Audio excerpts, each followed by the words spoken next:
Thank you for joining the Missing Half podcast, where we're discovering what's missing in private equity and branding. Today, I'm joined by a very special guest, Marc Rust, who's a branding professional delivering incredible solutions in the private equity market. Marc, thank you for joining us today. Thanks for having me. I'm super excited to be here. So, Marc, private equity has evolved operationally, but marketing still feels a little bit misunderstood and maybe underutilized. Could you talk about your experience and the problems you're solving every day for private equity firms? Sure. Yeah. I feel like the model of private equity, like what we know about private equity, has drastically changed for a lot of, outside reasons. But, gone are the days where private equity is about buying a company, trimming the fat, and then selling it, right?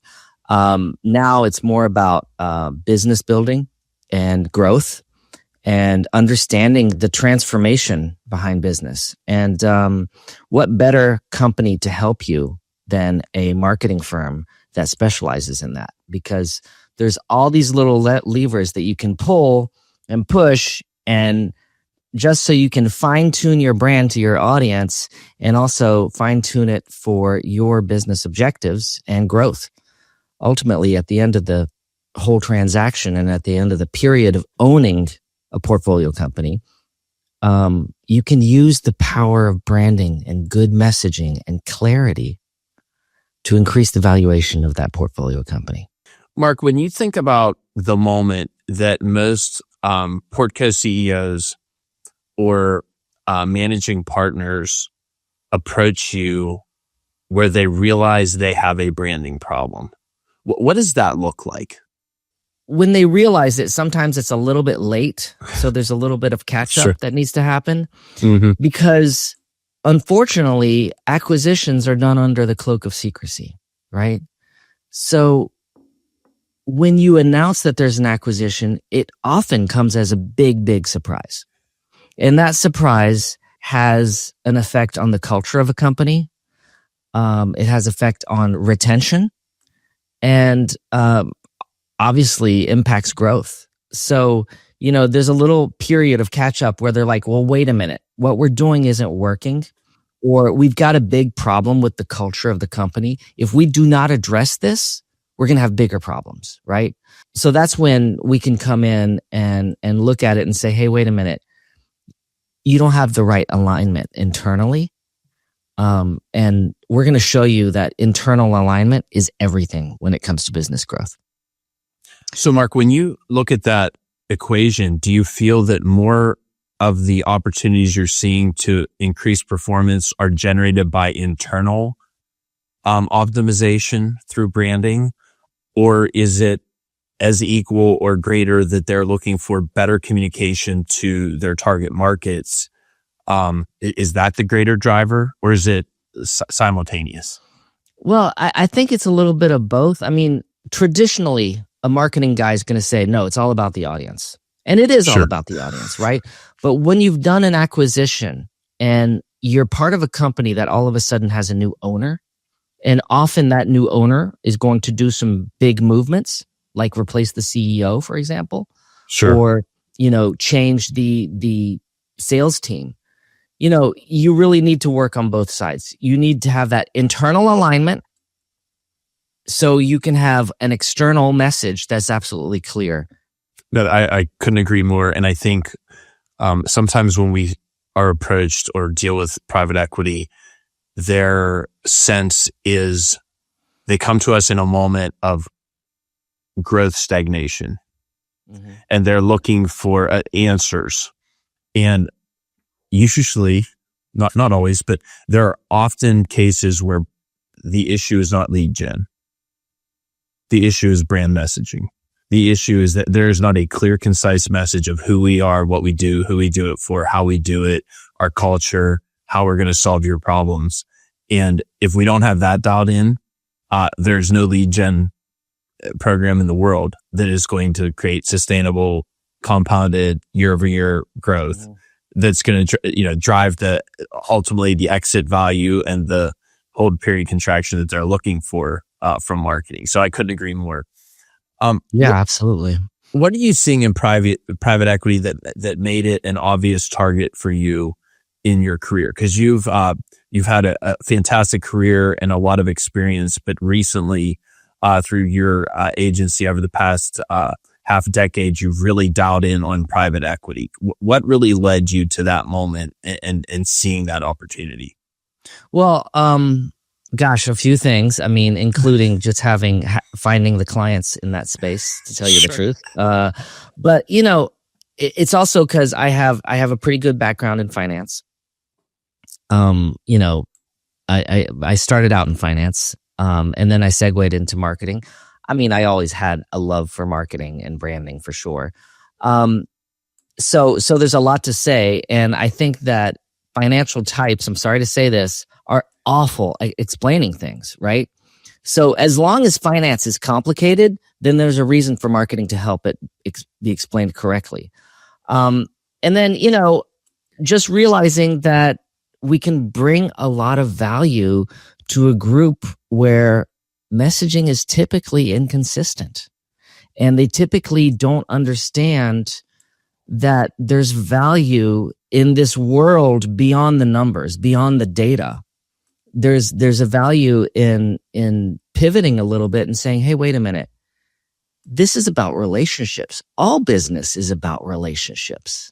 It's about me relating to you. What kind of value am I bringing you so you engage with me, right? That's totally different. And I'm not saying that it's easy to get these financial types to all of a sudden stop what they're doing and listen.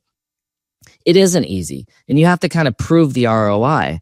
But once you get there, then you really start to have people who are just amazed with this kind of new world of like, oh my gosh, I didn't know that we were inconsistent. Sure. And the number of brands out there that are just totally just have a very cryptic message are amazing. I collect headlines from companies that just don't mean anything. And some of them are companies we all know. I was looking at something this morning. I came across, here's one, New Day, New Stay. Can you imagine what that's about? What kind of company? A hotel? Right. Okay. Yeah. But what does it mean? I have no idea. I mean, stay was it's for Holiday Inn. New Day, New Stay is just like kind of like, it's not bringing me value. It's not saying Holiday Inn. It's not telling me why I should care. And what does New Stay mean? But that's just like an example. I mean, maybe that's not the best example, but like, companies that say, oh, excellence in everything we do. The CEO of that company, I'm sure they're like, oh my gosh, yeah, that's the best tagline ever. We provide excellence in everything we do, but it's not resonating with your audience. And that's the challenge, is to go from that internal thinking to that external thinking. Mark, how many companies have you dealt with that have, in their branding exercise, told you they have poor customer service? Right? Told you everybody, they have poor customer service is like part of their unique value proposition. Everybody says they have great customer service.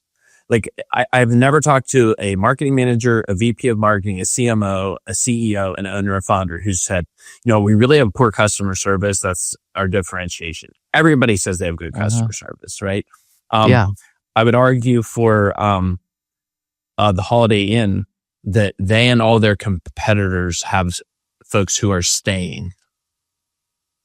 Everybody stays, right? So yeah, that's kind of baked in the yeah, absolutely.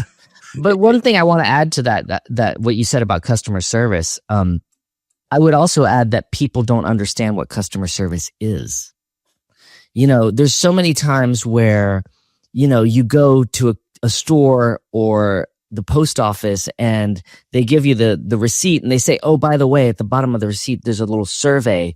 If you go and use this QR code and you can fill out our survey. And the survey will ask you, hey, did you have a good time at our store? Was our sales associate helpful? Blah, blah, blah. That's not customer service, guys. Customer service to me is when things go wrong, how are you treated? When your plane is delayed, what happens? How do they resolve that? When the product you bought no longer works and you go to return it, how is that reception? Right? That's what customer service is when things go bad, because it's about a relationship. Same thing with, say you're dating somebody and things go wrong one day, right? You get into an argument, your first argument. How is that argument handled is Sure. going to tell you how the relationship is going to go. So customer service isn't, treating somebody with respect, welcoming them into the store, etc. Because that's your job, by the way. It's beyond that. What happens when the story gets tough? How am I treated? Because that has to do with values, and that has to do with that internal alignment. What do you fall back on? No, I love that. And Mark, I want to go back to something you said a little earlier. You have a finance background. I also have a finance background, and much to probably our parents' disappointment, we've now ended up in marketing, and we'll recover from that, and they'll recover. But I feel like a lot of financial professionals do dismiss marketing, and I think this is something we didn't talk about in the pre-show. I just want to throw this out here and pull in this thread. I believe the responsibility of marketing earning its keep and earning its spot in consideration in PVE playbooks, both at like pre-due diligence, due diligence, and in execution, is the responsibility of professionals like you and I. And by and large, our colleagues and our industry has done a terrible job of expressing and proving our value to private equity professionals, to VC professionals, to investment bankers, family offices. We've just done fun by and large. I'm not saying every one of us, but as a whole over the past 10 to 15 years.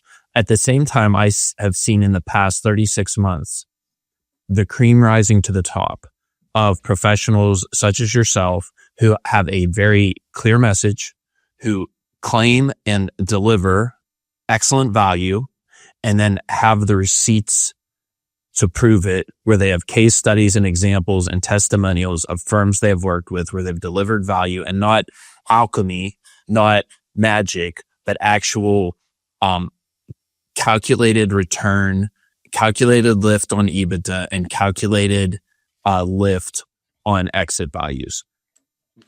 Can you provide a counterpoint to that? Agree with that? Disagree with that? Let's go. Sure. What are your thoughts on that idea? That was one hell of a long question.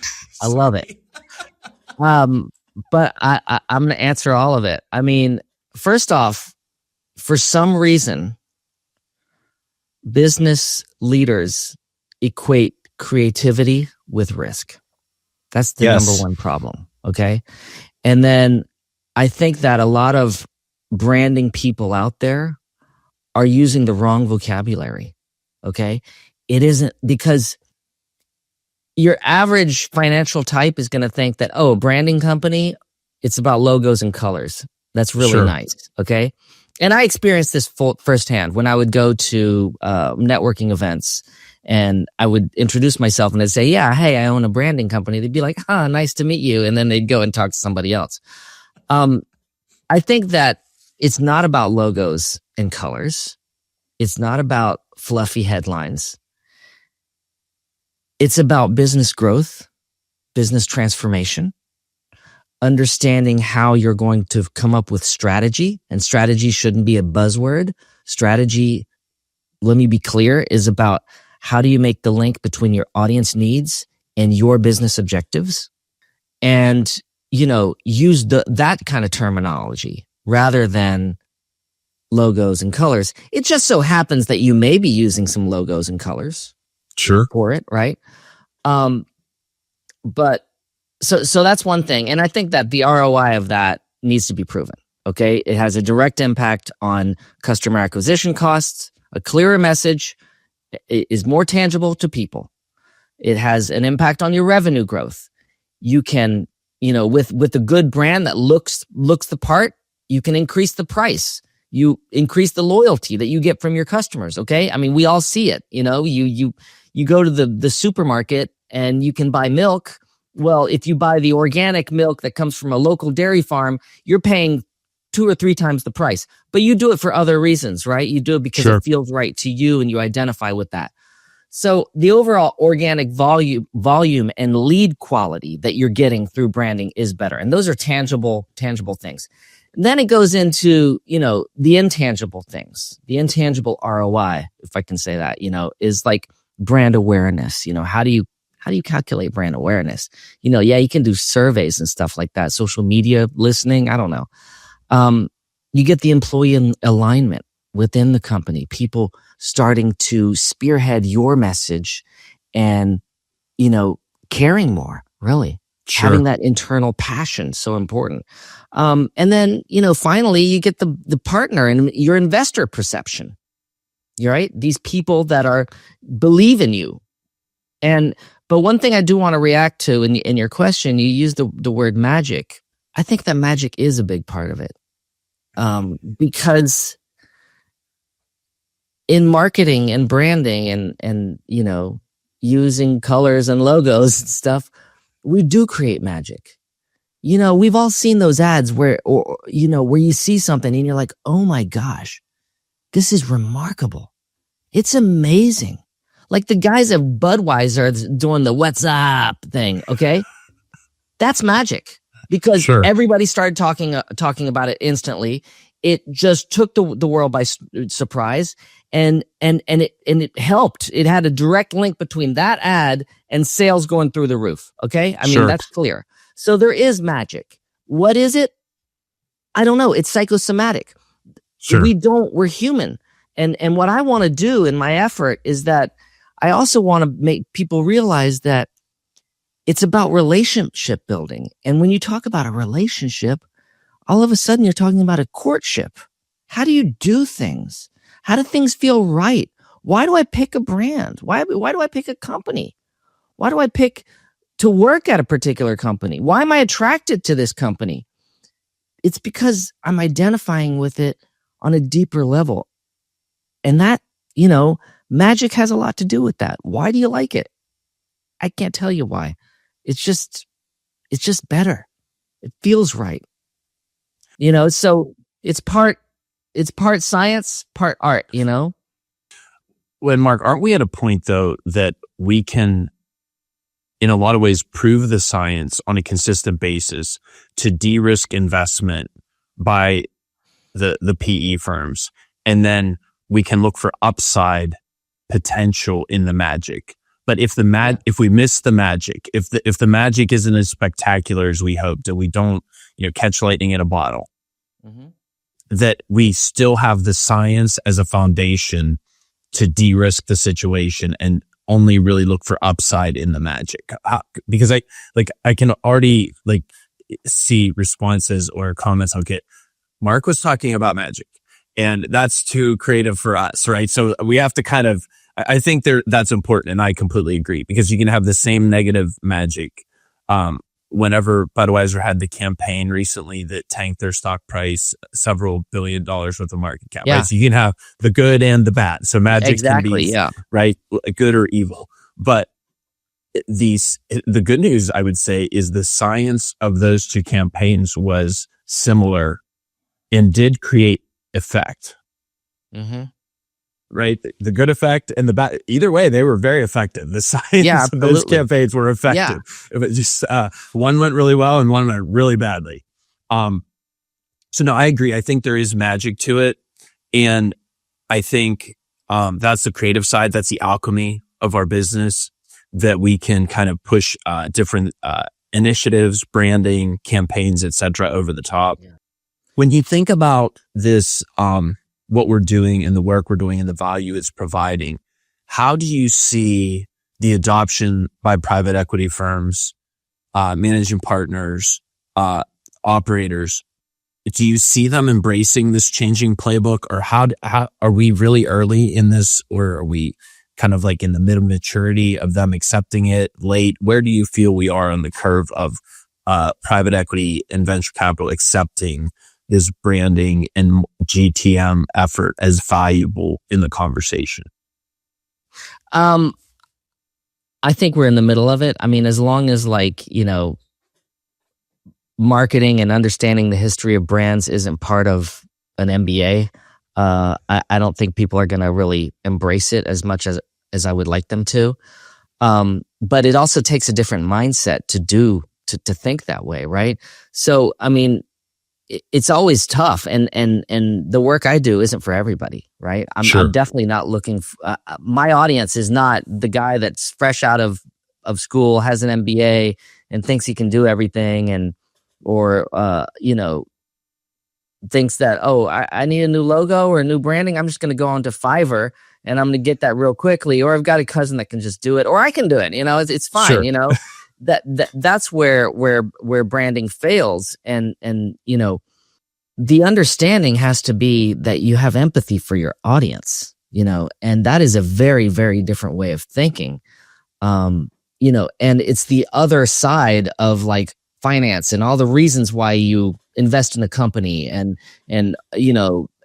everything that makes sense on paper versus a change that makes a company different, because different is noticeable, and noticeable means that people are going to talk about you, or they're going to choose you because you stand out. Those are things that need to be acknowledged, but I think that those are things that also need to be tested a little bit.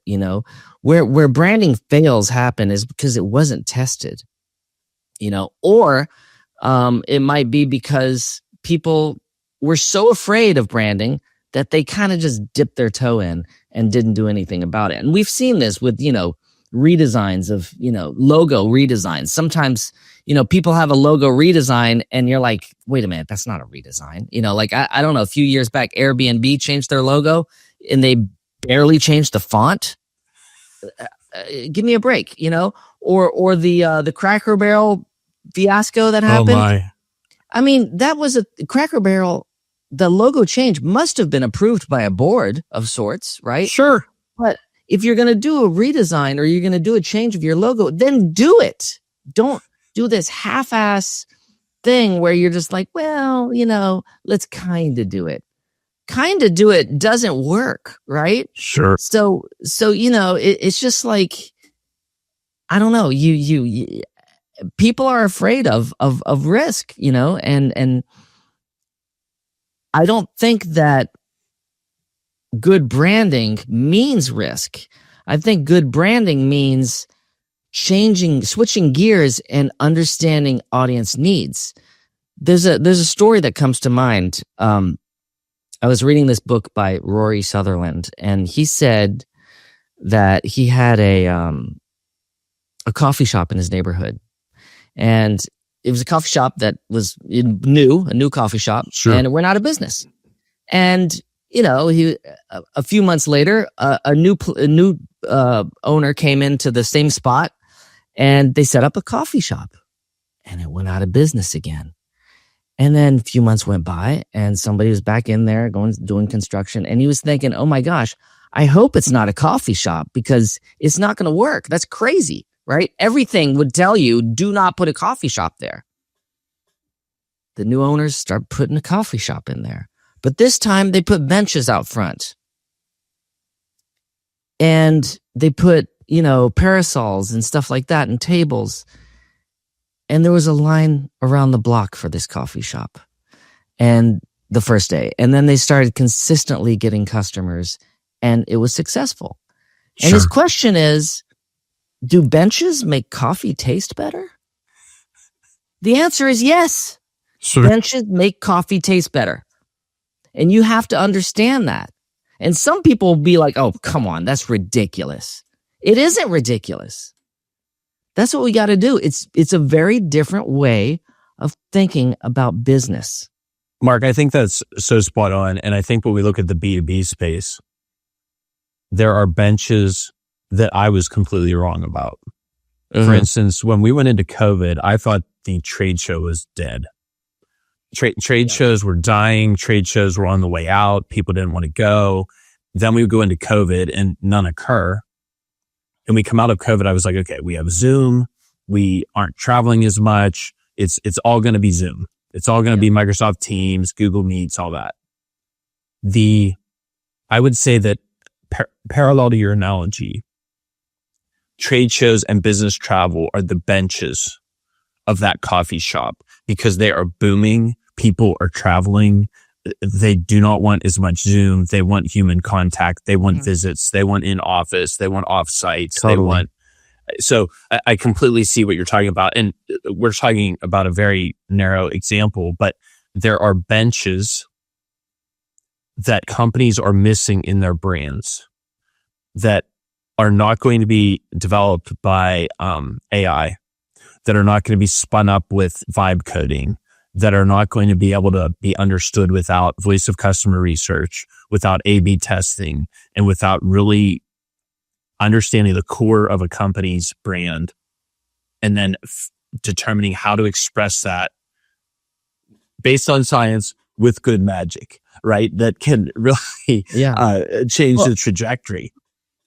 I think another thing that you're getting at is that it's about finding the answer to the question that you never thought about asking. Sure. And you only get that if you have a strong relationship with your audience. I have some examples of companies where we thought the answer was one thing and it was something totally, totally different. Mm-hmm. And one, if you want me to share one, please. Years ago, we were doing marketing and branding for a senior living company, and this is a company that had gobs of senior living centers throughout the United States for everything from assisted living to memory care, etc. All of their marketing from the beginning was focused on their primary customer, which they thought was the resident. Okay. Makes sense. Totally makes sense, right? Yep. So the marketing spoke about the comfort of the place. It spoke about it showed photos of the rooms. It showed the menus of what you could eat while you were there, what breakfast looked like, et cetera, et cetera. Through our research with this company, we found out that is not their primary audience. Their primary audience was the adult daughter. In 95% of the cases, the adult daughter is the person who is the caregiver for their aging parent. Okay. Sure. And that person is doing a lot of things. She might have children of her own. She's also taking care of her parents, et cetera, et cetera. Her journey through moving her parents into a senior living center is going from primary caregiver back to becoming a daughter, right? And to see her parents focus on becoming grandparents, et cetera. When we discovered that, it changed everything. It changed the messaging throughout the whole website. Sure. Okay. It's more, instead of being about, hey, what you're going to eat in our community, it's more about how is your parent going to live? How are you going to pay for this? What are the options, et cetera, et cetera. And it's actually quite empowering when you know what the answer is. You're able to communicate more clearly and change everything and start having a message that is so strong that if your competitors don't follow that message, then they're missing out. Well, Mark, I think that's so true. And I get a lot of requests and conversations about, well, how are you going to test these things? And it's so very important to test messaging. But whenever, absolutely, in your example there, if we're testing messaging around the resident, we could test till the cows come home, and we will be testing the wrong thing. Yes. If we know that it's the adult daughter, most likely the eldest adult daughter, who is the caregiver and the executor and all things for their parents, which is very traditional in this country, that if we understand that that's the target market, the ICP, then if we're testing around that person, messaging, what are their care abouts, problems, jobs to be done, all of those things, we are going to be able to develop and execute tests that will hopefully reduce risk in our messaging, in our delivery to the market. However, if we're testing everything, so the key is who are we talking to, and what is the real brand, and how does that need to be crafted so that we're narrowing the test? I mean, I guess you could test everything and spend gobs of money, but both you and I know we are not going to get those type of budgets to just, we have to kind of pick a path and develop a hypothesis and start testing it. So no, I think that's a great example, and I really like that. And I think that gives a great illustration that our viewers will be able to understand and consume quickly in this podcast, to kind of recognize what could be missing in their approach to branding and their deal, whether it's a roll up, whether they're, a strategic that's buying something they're bolting on. When you look at these, the new rules of value creation that are being written today for private equity, the conversations I'm hearing more of there's basically three parts to value creation. One is certainly solid financial engineering. And that's a playbook that has been in place for a long, long time and is largely defined. The next two that I'm hearing more and more chatter about is go-to-market and operations. Do you see that as kind of the new three-legged stool for private equity value creation? Those that are getting deals done, creating value, executing in the hold period, they have those three legs to the stool in their deals. Yeah, no, absolutely. Absolutely. And having the right marketing partner to help you with that GTM and operational efficiency almost is extremely important, because, oftentimes the solution is right under your nose, but you're just not seeing it because you don't think that way. And Sure. this isn't bad. It's good to have a partner come in and say, hey, wait a minute, have you considered this? Or let us show you a different story here. Because, it's easy to be conventional.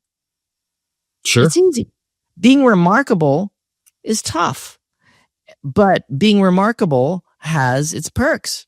You stand out, Sure. et cetera, et cetera. So this isn't something that you can afford to ignore. And we're in the business of progress, okay? We're trying to make things better.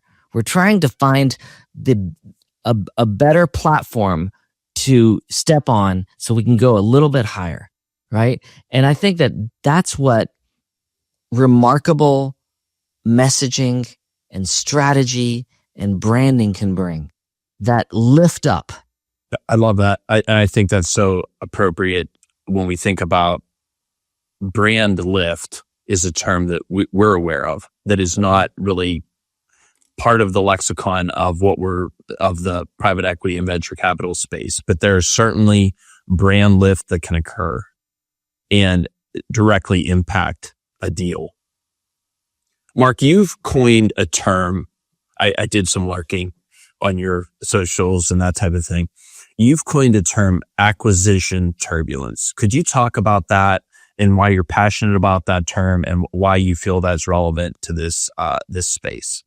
Sure. Well, I mean, it kind of goes, unfortunately, with some of the nature of how private equity operates. We talked about it in the beginning, how, an acquisition is done under the cloak of secrecy. So it comes as a surprise, right?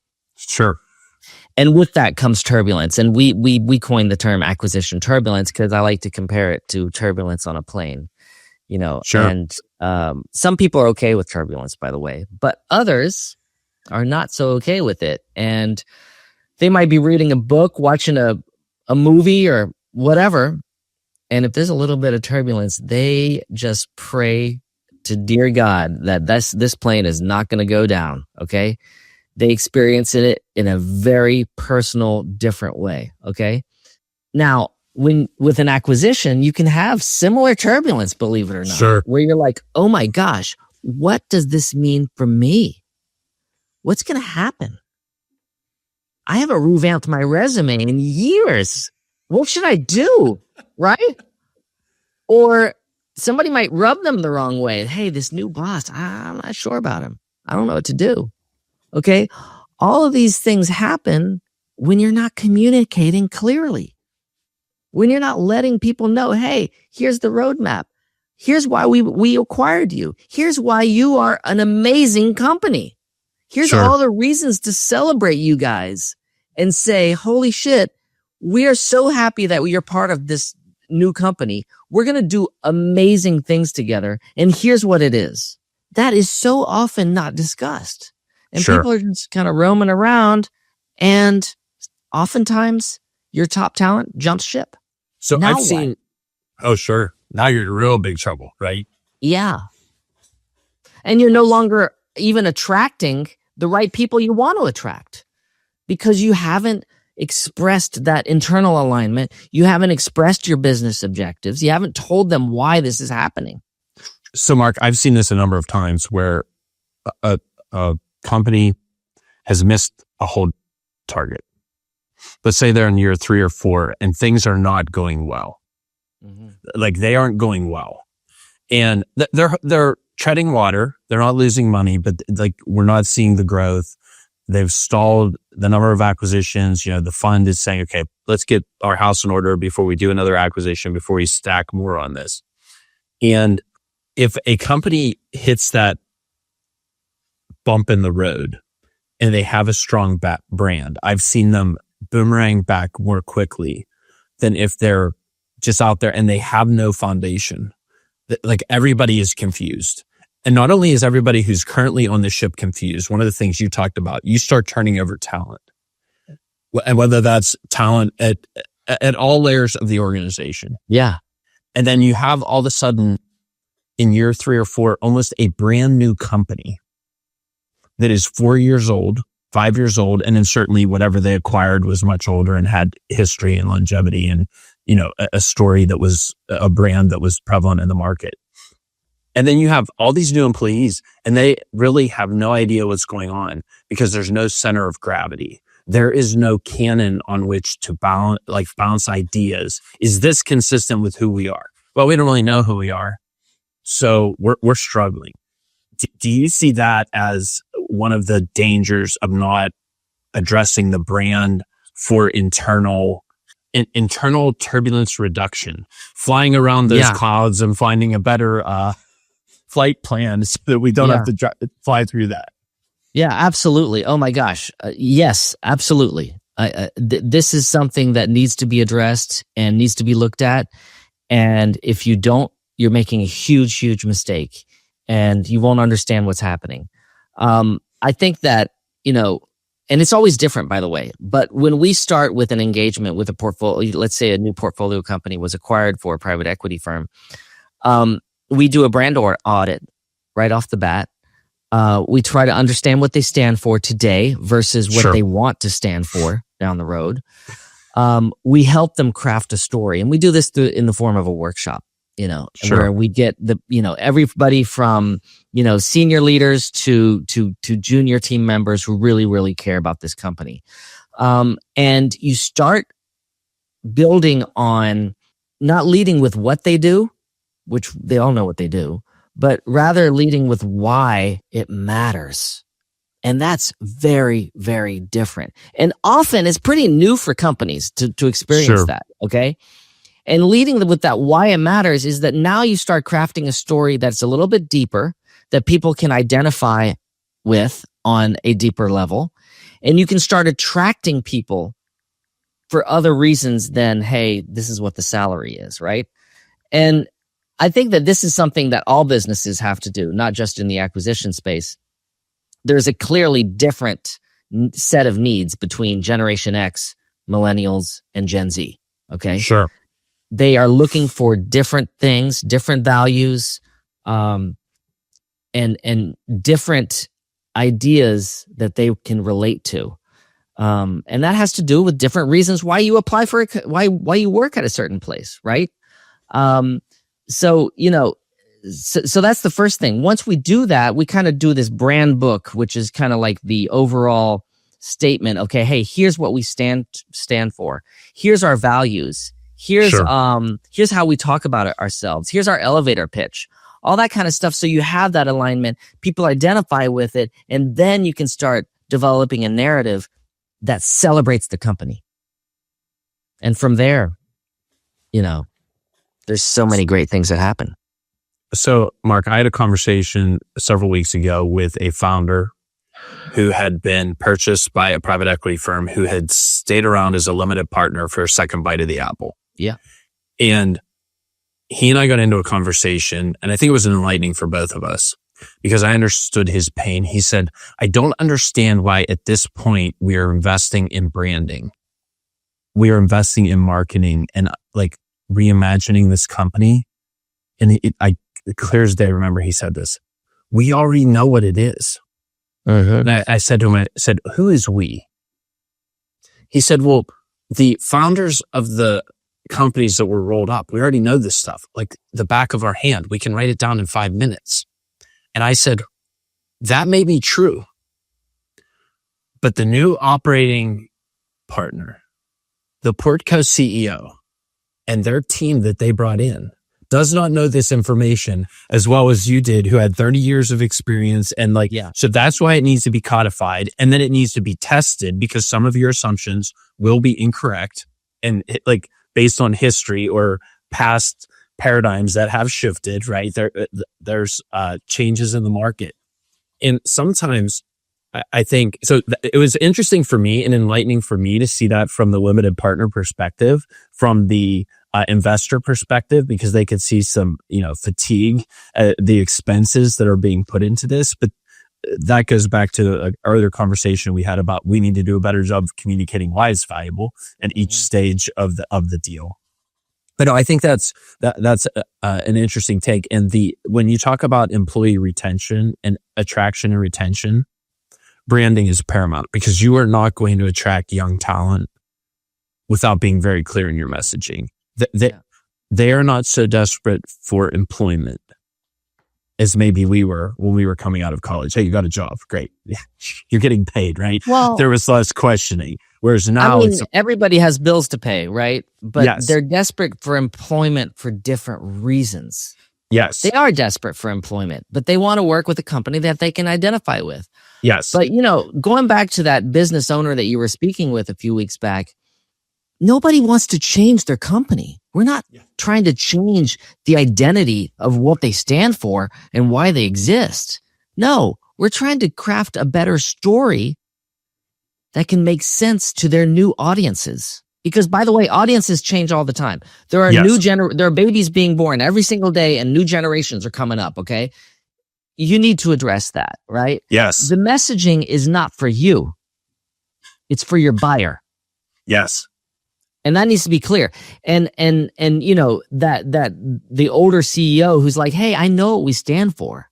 We've been doing this for 30 years. Our products have not changed. Of course, all that makes sense. Sure. But how you express it has definitely changed. And you can either be on board and succeed, or you can counter it and fail. Yes. So, Mark, we like to get tactical. We like to give some common sense advice as to what might be missing in a operating partner or a Portco CEO, someone's strategy in how to deal with their brand, or if they've had a marketing misstep. What would you recommend would be some very tactical, practical steps they could take today to maybe change course or get ahead, but to really think about that three-legged stool? And I'm sure they have the financial engineering dialed. They're working on the operating efficiencies with their management and cost cutting and economies of scale. When we're thinking about this marketing function, what do you think would be some practical first steps they could take today to start to move forward? Yeah, I have a lot. I mean, and we covered some of it, obviously one huge mistake that they're doing today is leading with what they do rather than why it matters, right? We just talked about that. Yes. And then, of course, messaging that makes sense to you, but not necessarily to your buyer. The other things I would want to add to that is, trying to say everything where nothing sticks in the end, because you're just trying to say everything. I'm like, you do this, then this, then this, then this, making your value not obvious. It's this convoluted thing. It's too much to understand, etc. And then not having a clear next step. Often a call to action and the next step is too weak for people to know what to do. And that has to do with your messaging. I go to your website. Sure. You explain what you do. You're not telling me why. You're not giving me reasons to believe. You're not doing anything that's grabbing me by the guts and saying, hey, we are the best. And you cannot leave this webpage without engaging with us. That's not clear, right? And, the messaging is inconsistent, right? Sure. And then, I would say finally, not a lot of companies are not addressing the reasons, the objections to their brand. Like, is it worth it? Will it work? Is there risk involved? What's the ROI here? Sure. But all these things I just mentioned, if you don't take care of these today, these are silent things that are dragging your brand down, and it's dragging your brand down while you sleep because you have the wrong messaging, you have the wrong tactic. So it's time to wise up, buddy, and start switching gears and having something that's effective, that's getting you excited and all the other people working with you excited, and is allowing you to really move towards your business goals. I mean, people have business goals, but then they don't set up the environment to make those goals work. It's amazing. And to us, marketing people, we're like, you know what? It's small little adjustments you could make. Yes.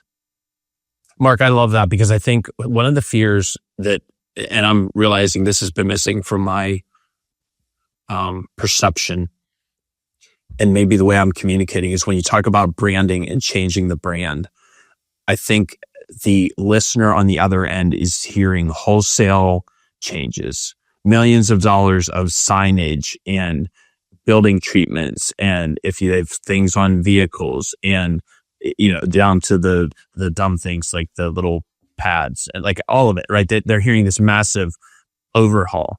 Whereas in most cases, it is about small changes that will have incredible impact. And let's be honest, if we have a 3-year hold period, we don't have time to invest in these massive changes and see them play out.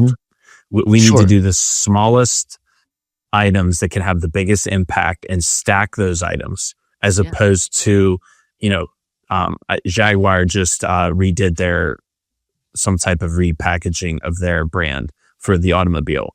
And I haven't followed it a ton, but I guess it's been it tanked. But they did wholesale. Like it was wholesale change, not a small change to the iconic cat logo and sleek and powerful. It was wholesale change. And that was probably terribly expensive. And if they were owned by PE, I don't know if they are. That was probably, some people probably got fired, but that's because they went wholesale instead of small changes. When you think about, and we're kind of in the rapid fire section here where we're talking through a couple of like key topics. Sure. When you think about audience analysis, what do you think what's missing in most people's strategies in audience analysis, or what are those biggest missteps? Because we need to, like you said here, Mark, just recently, it's not about what a message that resonates with the ownership or leadership group as much as with the target audiences, which is your internal audience, your teams, and your potential clients. So what do you think the biggest missteps are in that process of audience analysis? Not being clear as to what your objective is and defining a strategy to meet that objective. One thing comes to mind. Over the summer, we had a client that was a drone software company, and this was a company that did the software that you use on drones for military and all sorts of reasons. Agricultural stuff like that, where it does heat mapping, it can follow things, et cetera, et cetera. And they had recently gotten acquired. They replaced the CEO.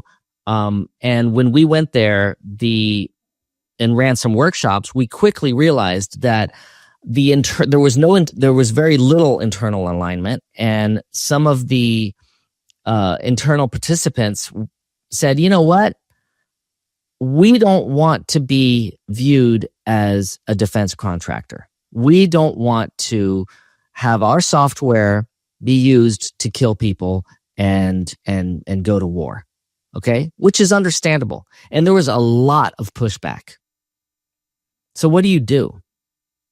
Because on the other hand, I had their head of sales telling me, hey, Mark, 95% of our sales is defense. Okay? So, but the people internally and the people, the software engineers and all this stuff who really cared about their job and cared about what they were doing, they were like, yeah, no, it's more like, finding a lost child in the woods or surveying a crop for the agricultural industry. That's great, but that does not equate to 95% of the sales. So what do? We craft a better story.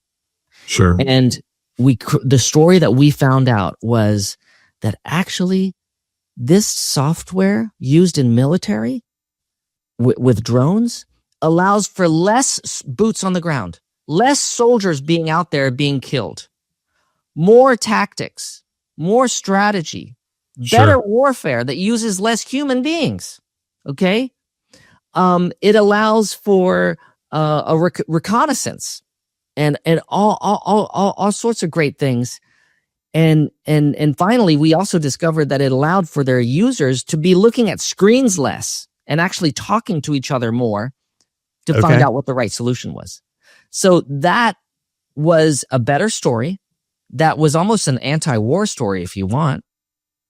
Certainly an anti-violence story. An anti-violence story, absolutely. And it helped the company get that alignment that it needed. And that the people that were pushing back at the end were like, oh my gosh, I love this company. I love what we're doing and I love our mission. Why? Sure. Because we talked about it and we told it to them. And we crafted something remarkable, something that they could feel proud of. That's what needs to happen.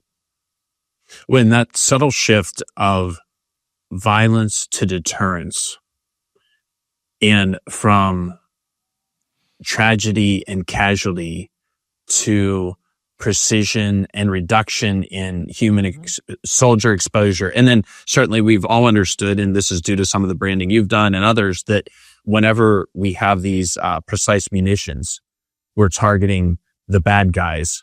We have less collateral damage. We have less like when we think about World War II and the bombing of London and Berlin. Yeah, I mean, there were lots of people who were like incidentally killed that had nothing to do with soldiers and munitions and strategic military objectives. So certainly we see a better narrative there.